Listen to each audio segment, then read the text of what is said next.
ಸಂಕಟದಲ್ಲಿ ಬಂದೆ ಆಗಿ ಆಧಾರ, ಆಗಿ ಆಧಾರ, ಆಗಿ ಆಧಾರ. ನಿನ್ನಿಂದ ಅಸಮಾನತೆ ಈಗ ದೂರ, ಕರಗೋಯ್ತು ಭಾರ, ಮರೆಯಾಯ್ತು ದೂರ. ನೀ ತೋರಿದ ದಾರಿ ದೇಶ ಸಾಗಿದೆ, ಸೂರು ನೀರು ಭೇದವೀಗ ದೂರವಾಗಿದೆ. ನಾಯಕ ನೀನು ಭೀಮರ, ಮಹಾನಾಯಕ ನೀನು ಭೀಮರ. ಎಲ್ಲರಿಗೂ ನಮಸ್ಕಾರಗಳು. ನನ್ನ ಹೆಸರು ಡಾಕ್ಟರ್ ಟಿ ರಮೇಶ್, ಸಹಾಯಕ ಪ್ರಾಧ್ಯಾಪಕರು, ಮೈಸೂರು.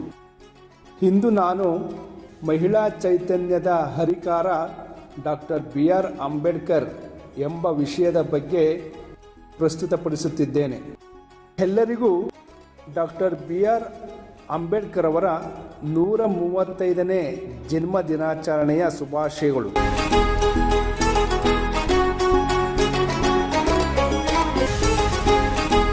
ಜಗತ್ತಿನ ಸುಮಾರು 110 ದೇಶಗಳು ಅಂಬೇಡ್ಕರ್ ಅವರ ಜನ್ಮದಿನವನ್ನು ಬಹಳ ಪ್ರೀತಿಯಿಂದ ಆಚರಿಸುತ್ತಾರೆ.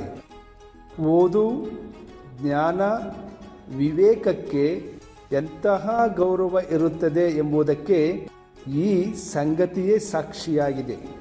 ಅಷ್ಟೇ ಅಲ್ಲ, ವಿಶ್ವಸಂಸ್ಥೆಯು ಡಾಕ್ಟರ್ BR ಅಂಬೇಡ್ಕರ್ ಅವರ ಜನ್ಮದಿನವನ್ನು ವಿಶ್ವಜ್ಞಾನ ದಿನ, ವರ್ಲ್ಡ್ ನಾಲೆಡ್ಜ್ ಡೇ ಎಂದು ಆಚರಿಸುವ ಮೂಲಕ ಅಂಬೇಡ್ಕರ್ ಅವರ ಜಾಗತಿಕ ಪ್ರಭಾವವನ್ನು ಮಾನ್ಯ ಮಾಡಿದೆ. ಅಂಬೇಡ್ಕರ್ ಅವರು ಓದಿ ಸುಮ್ಮನಾಗಿದ್ದರೆ ಇಷ್ಟೆಲ್ಲ ಮಾನ್ಯತೆ ಖಂಡಿತ ಸಿಗುತ್ತಿರಲಿಲ್ಲ. ಇಡೀ ಸಮಾಜದ ಅಭಿವೃದ್ಧಿಗೆ ಶಿಕ್ಷಣ, ಸಂಘಟನೆ, ಹೋರಾಟ ಮುಖ್ಯ ಎಂದು ತಾವೇ ಪ್ರತಿಪಾದಿಸಿದ್ದರಿಂದ ಬದುಕಿನುದ್ದಕ್ಕೂ ಬದುಕಿದ್ದರು. ಹಾಗಾಗಿಯೇ ಡಾಕ್ಟರ್ BR ಅಂಬೇಡ್ಕರ್ ಅವರು ನುಡಿದಂತೆ ನಡೆದಂತೆ ನುಡಿದ ಈ ಮಹಾನುಭಾವನನ್ನು ನಾವೆಲ್ಲ ಪ್ರೀತಿಯಿಂದ ಮತ್ತೆ ಮತ್ತೆ ಅವಲೋಕಿಸಿಕೊಳ್ಳುತ್ತಾ ಬಂದಿದ್ದೇವೆ. ಮತ್ತು ನಮ್ಮ ಅರಿವಿನ ನೆಲೆಯನ್ನು ವಿಸ್ತರಿಸಿಕೊಳ್ಳುತ್ತಾ ಸಾಗುತ್ತಿದ್ದೇವೆ. ಅಂಬೇಡ್ಕರ್ ಅವರು ಶೋಷಿತ ದಲಿತರ ಪರವಾಗಿ ದನಿಯಾಗಿ ನಿಂತಷ್ಟೇ ಗಟ್ಟಿಯಾಗಿ ದನಿ ಎತ್ತಿದ್ದು ಅದು ಮಹಿಳೆಯರ ಪರವಾಗಿ. ಯಾವ ಸಮುದಾಯದ ಹೆಣ್ಣೇ ಆಗಿರಲಿ, ಅವಳು ಶೋಷಿತಳೇ ಆಗಿರುತ್ತಾಳೆ.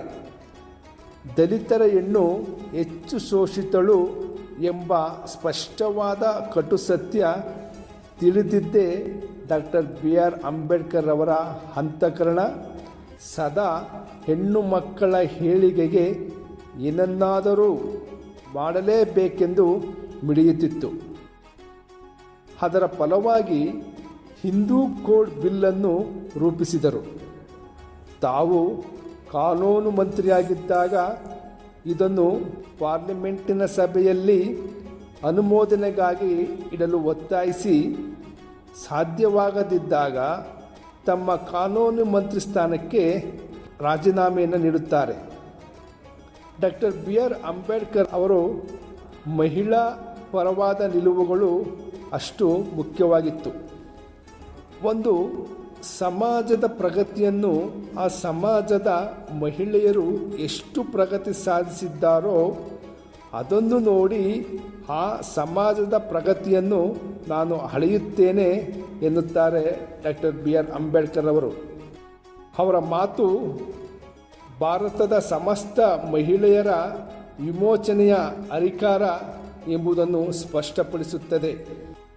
ಹೆಣ್ಣು ಹಿಂದೂ ಸಮಾಜದಲ್ಲಿ ಅತ್ಯಂತ ಶೋಷಿತಳು. ದಲಿತರು ಮತ್ತು ಮಹಿಳೆಯರ ಸ್ಥಿತಿ ಒಂದೇ ಎಂದು ಸತ್ಯವನ್ನು ತಿಳಿದಿದ್ದರು.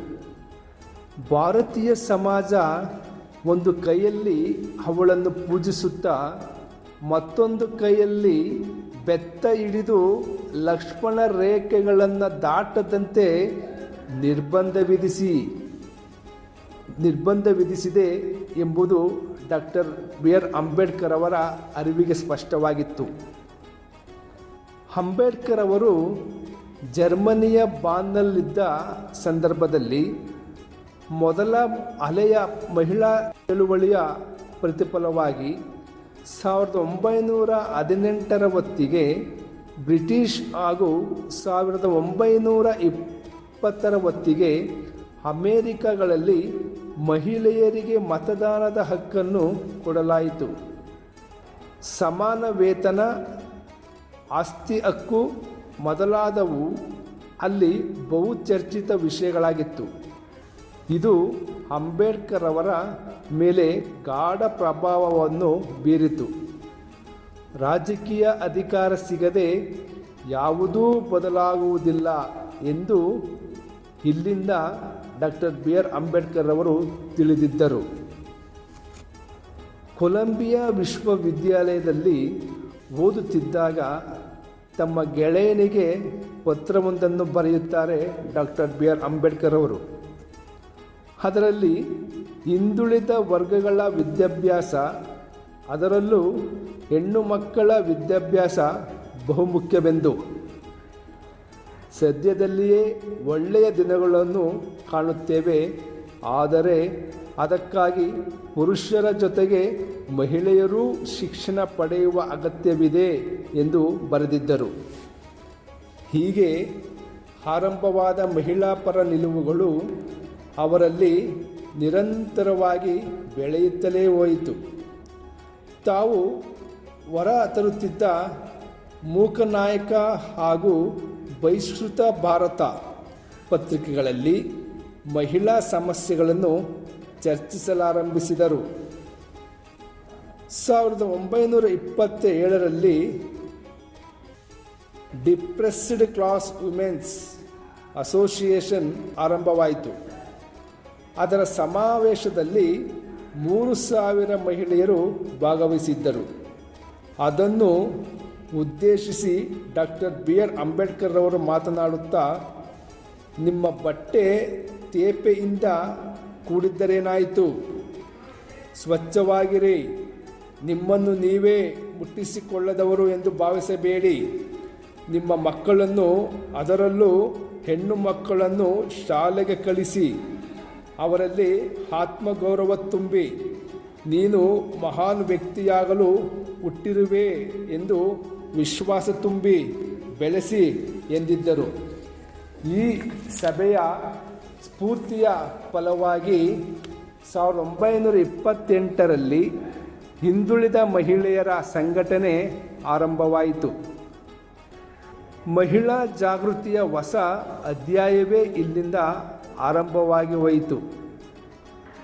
ದೇಶದ ಅನೇಕ ಕಡೆ ಮಹಿಳಾ ಸಮಾವೇಶ ನಡೆಯಲು ಆರಂಭವಾಯಿತು. ಮಹಿಳಾ ಹಾಸ್ಟೆಲ್ಗಳು, ಶಾಲೆಗಳು ಆರಂಭವಾದವು. ನಾಟಕ, ಆತ್ಮಕಥೆಗಳಂತಹ ಸೃಜನಶೀಲ ಕ್ರಿಯೆಗಳಲ್ಲಿ ತೊಡಗಿ ಬರೆಯಲು ಆರಂಭಿಸಿದರು.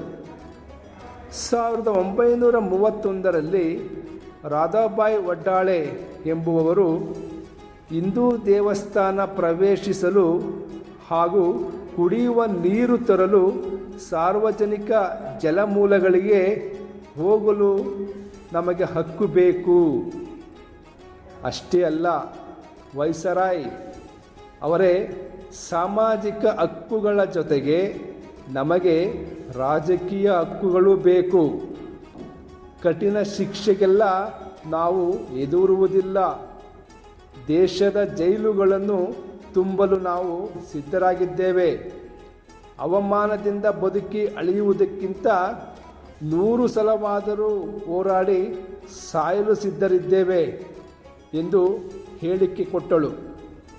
ಇದು ಮತ್ತಷ್ಟು ಮಹಿಳೆಯರ ಶಕ್ತಿ ಹೆಚ್ಚಿಸಿತು.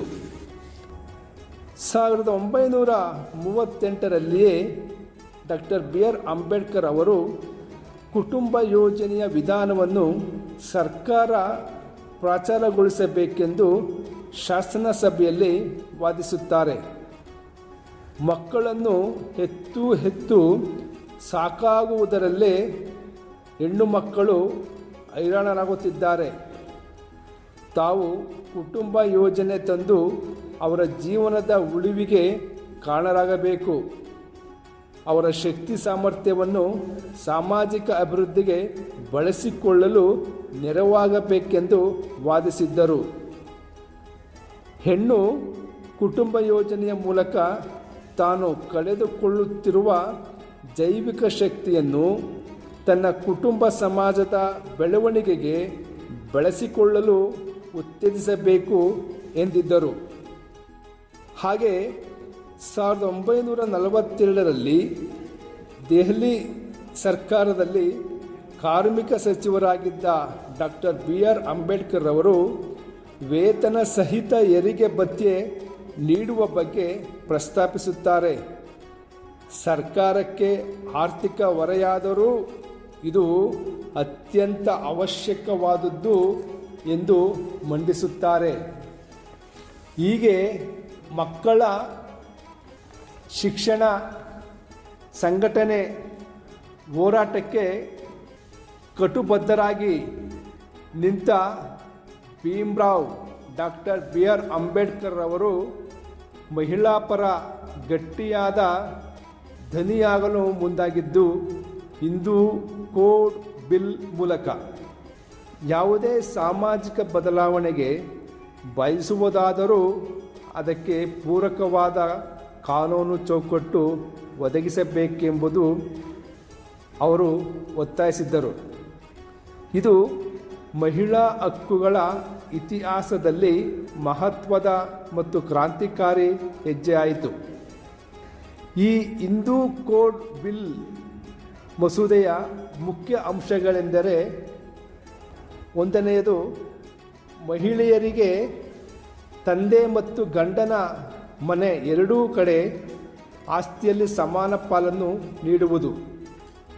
ಎರಡನೆಯದು ದೌರ್ಜನ್ಯದ ವೈವಾಹಿಕ ಜೀವನದಿಂದ ಮುಕ್ತಿ ಪಡೆಯಲು ಮಹಿಳೆಯರಿಗೂ ವಿವಾಹ ವಿಚ್ಛೇದನದ ಹಕ್ಕನ್ನು ನೀಡುವುದು.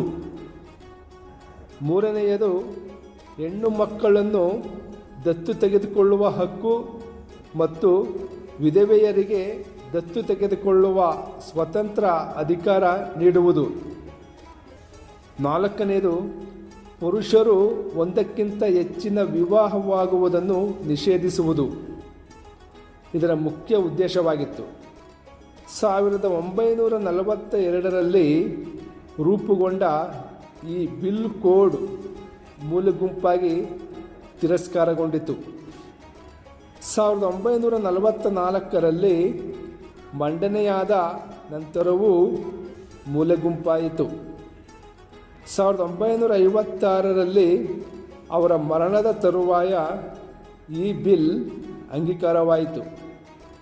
ಇದಿಷ್ಟೇ ಅಲ್ಲದೆ ಸಾಂವಿಧಾನಿಕವಾಗಿ ಕೂಡ ಮಹಿಳಾ ಸಬಲೀಕರಣಕ್ಕಾಗಿ ದಿಟ್ಟ ಹೆಜ್ಜೆ ಇಟ್ಟ ಡಾಕ್ಟರ್ BR ಅಂಬೇಡ್ಕರ್ ಅವರು ವಿವಿಧ ವಿಧಗಳಲ್ಲಿ ಮಹಿಳಾ ಚೈತನ್ಯಕ್ಕೆ ಶಕ್ತಿ ತುಂಬಿದ್ದಾರೆ. ಆ ಪ್ರಕಾರವಾಗಿ ವಿಧಿ 14ರಲ್ಲಿ ಕಾನೂನಿನ ಮುಂದೆ ಮಹಿಳೆಯರು ಮತ್ತು ಪುರುಷರು ಸಮಾನ ಹಕ್ಕುಗಳನ್ನು ಹೊಂದಿರುತ್ತಾರೆ ಎಂದು ತಿಳಿಸುತ್ತದೆ. ವಿಧಿ 15 ಮೂರನೇ ಭಾಗದಲ್ಲಿ ಮಹಿಳೆಯರಿಗಾಗಿ ವಿಶೇಷ ಕಾನೂನುಗಳನ್ನು ಮಾಡಬಹುದು ಎಂದು ಸೂಚಿಸಿದರೆ, ಆರ್ಟಿಕಲ್ 16 ಉದ್ಯೋಗದಲ್ಲಿ ಸಮಾನ ಅವಕಾಶವನ್ನು ಕಲ್ಪಿಸಲಾಗಿದೆ. ಆರ್ಟಿಕಲ್ 19 ಮಹಿಳೆಯರಿಗೆ ಮಾತಿನ ಅಭಿವ್ಯಕ್ತಿಯ ಸಂಚಾರದ ಸ್ವಾತಂತ್ರ್ಯದ ಅವಕಾಶವನ್ನು ನೀಡಿದೆ. ಆರ್ಟಿಕಲ್ 21 ಗೌರವದಿಂದ ಬದುಕುವ ಹಕ್ಕನ್ನು ನೀಡಿದೆ.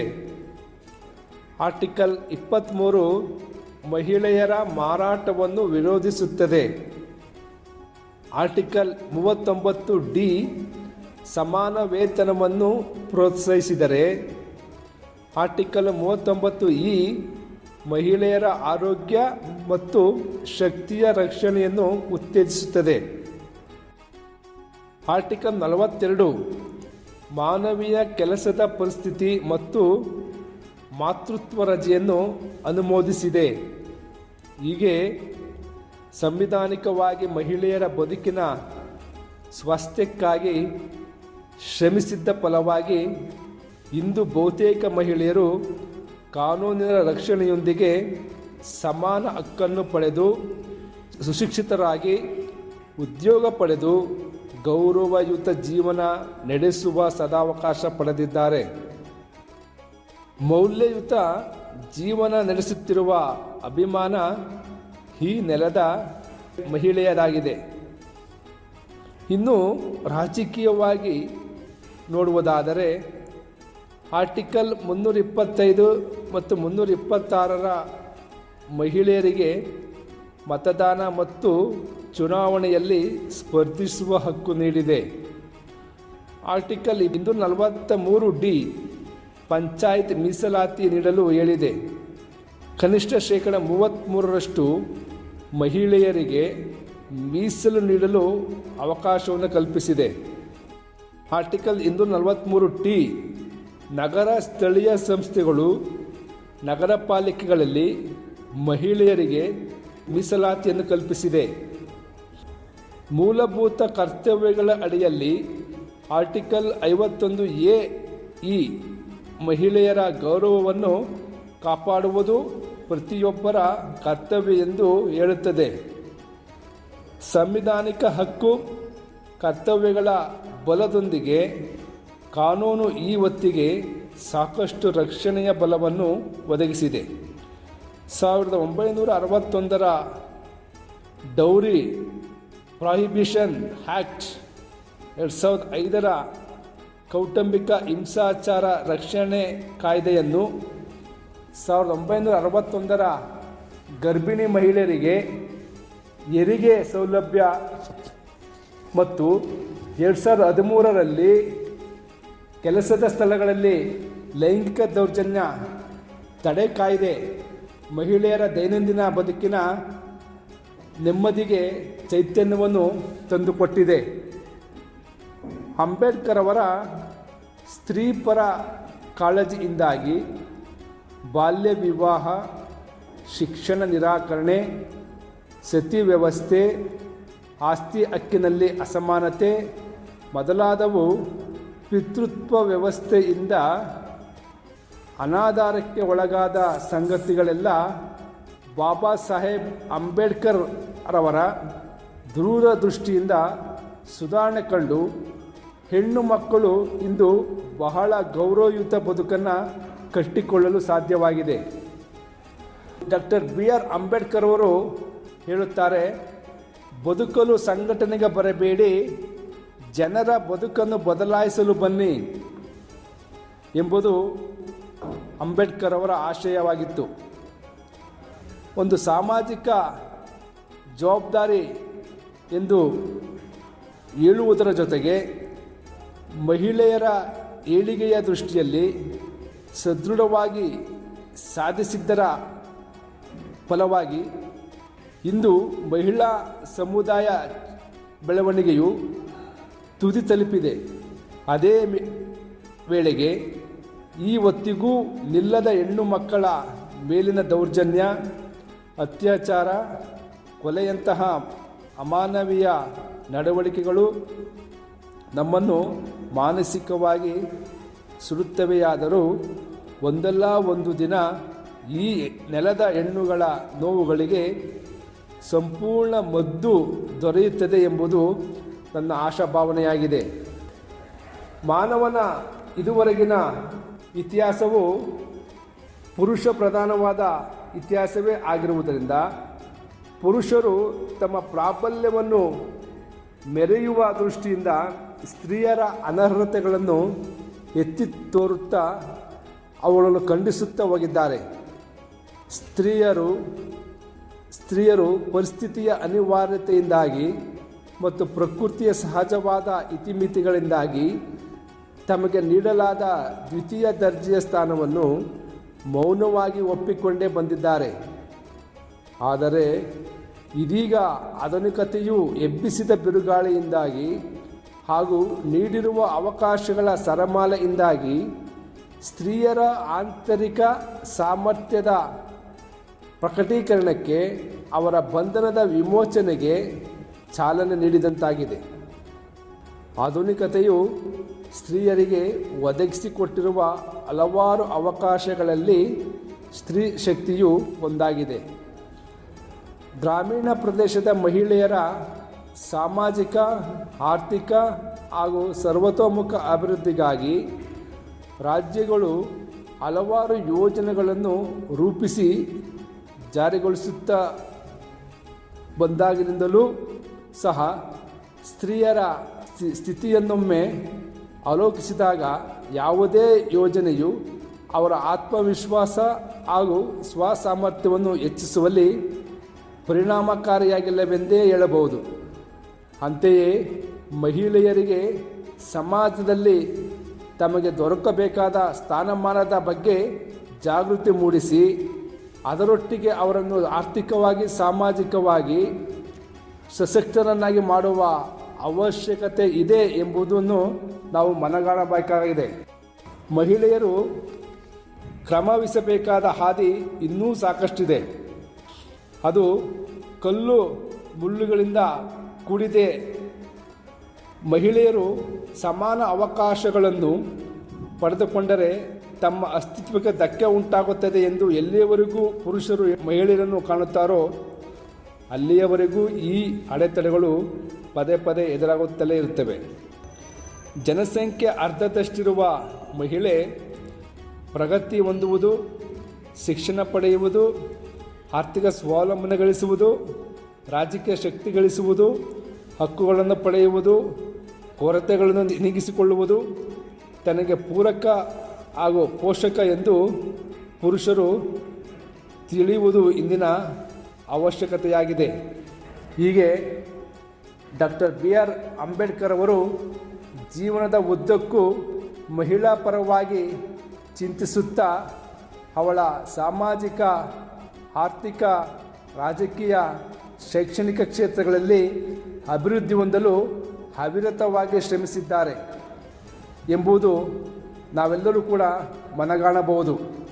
ಆದ್ದರಿಂದ ಪ್ರಸ್ತುತದಲ್ಲಿ ಒಂದು ಸಮಾಜವನ್ನು, ಶುದ್ಧ ಸಮಾಜವನ್ನು ಕಟ್ಟಲು ನಾವೆಲ್ಲರೂ ನಿಸ್ವಾರ್ಥದಿಂದ ಕೈಜೋಡಿಸಬೇಕೆಂಬುದೇ ನನ್ನ ಆಶಯವಾಗಿದೆ.